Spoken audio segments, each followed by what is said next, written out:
If I say you যে হিস্ট্রিতে এমন একটা ওয়ার্ল্ড কাপ খেলা হয়েছে যেখানে কোনো ফাইনাল ম্যাচ খেলা হয়নি, যেমনি আমরা প্রত্যেকটা ওয়ার্ল্ড কাপে একটা ট্রেডিশনাল ফাইনাল ম্যাচ দেখে থাকি, সেরকম কিছু হয়নি, তোমরা কি বিশ্বাস করবে?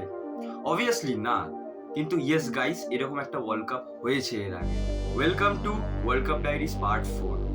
1950 ওয়ার্ল্ড কাপ। 1950 ওয়ার্ল্ড কাপটা খুব ইম্পর্টেন্ট একটা ওয়ার্ল্ড কাপ ছিল, কারণ এই ওয়ার্ল্ড কাপটা 12 বছর পর খেলা হচ্ছিল, বিকজ এর আগের দুটো এডিশনের ওয়ার্ল্ড কাপ খেলা যায়নি due to world war 2।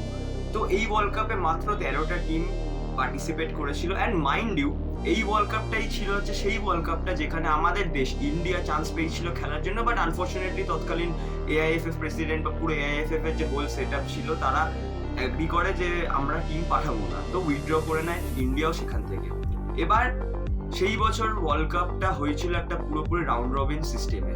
13টা team participate করেছিল, 4টে গ্রুপে 13টা টিমকে ডিভাইড করা হয়েছিল। টপ 4টে টিম কোয়ালিফাই করেছিল ফাইনাল নকআউটসের জন্য। তো Sweden, Spain, Brazil and Uruguay তাদের রেসপেক্টিভ গ্রুপস কোয়ালিফাই করেছিল অ্যাজ আ গ্রুপ টপার, আর তাদেরকে নিয়ে আরেকটা ফাইনাল গ্রুপ তৈরি হয়েছিল যেখানে যে গ্রুপ টপ করতো সে জিততো। ব্রাজিল একটা হট ফেভারিট টিম ছিল সেই বছর, আর ব্রাজিলের জাস্ট লাস্ট ম্যাচটা উরুগুয়ের এগেনস্টে ছিল। ব্রাজিলের এমন একটা ইকুয়েশন তৈরি হয়েছিল যে একটা draw was enough for Brazil to win the world cup. কিন্তু আনফর্চুনেটলি সেই দিনকে এগেনস্ট ইউরুগুয়ে, সেই সময়কার ব্রাজিলের সব থেকে ফিয়ার্সেস্ট রাইভেল ছিল উরুগুয়ে। এখনকার দিনে আমরা ব্রাজিল আর্জেন্টিনা দেখি, বা সেই সময় ব্রাজিলের সব থেকে ফিয়ার্সেস্ট রাইভেল ছিল উরুগুয়ে। মারাকানা স্টেডিয়াম 1,70,000 দর্শকের সামনে সেদিনকে ব্রাজিল ম্যাচটা 2-1 হেরে যায়। অ্যান্ড সেই দিন থেকে সেই ওয়ার্ল্ড কাপটাকে, রাদার সেই ম্যাচটাকে রেফার করা হয় মারাকানাজো। মারাকানাজো মানে হচ্ছে মারাকানার সব থেকে বড় শখ। কেউ এক্সপেক্ট করেনি যে একটা হেভি ফেভারিট ব্রাজিল সেদিনকে উরুগুয়ের কাছে হেরে যাবে আর ওয়ার্ল্ড কাপটাও হেরে যাবে।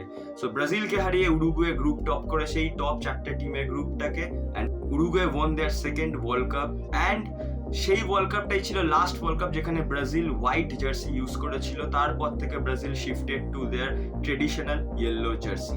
ভিডিওটা ভালো লেগে থাকলে প্লিজ কমেন্ট করো, ফলো করে দিও পেজটা, অ্যান্ড সাবস্ক্রাইব